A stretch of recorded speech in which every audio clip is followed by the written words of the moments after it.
just for clarification ra pod, sa blood sugar ra pod, for one diabetic, pila ang dapat i-maintain nga sa normal na blood sugar level? Sige, ang normal nato na sugar, kung wala pa nakakaon or kanang fasting, kay dapat less than 126. Kung lampas na kaana, diabetes na siya. Pero kung nakakaon ka, dapat less than 180 milligrams per deciliter.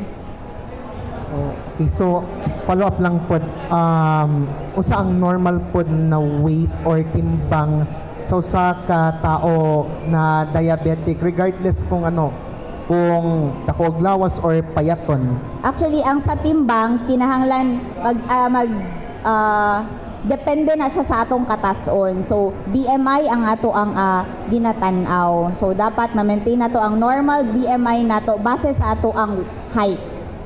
So, ma-compute nato na siya. Okay, last lang na ako na pangutana para lang siguro maklaro pod ang tanan. Although daghan man pod ang mga sidewalk vendor nagapamaligya og mga banana queue nga pulos asukal at a very young age. Di ba ka manifest ang sintomas in case lang kung masobra na gyud sa pag-trigger sa kaon, especially sa chocolates? So,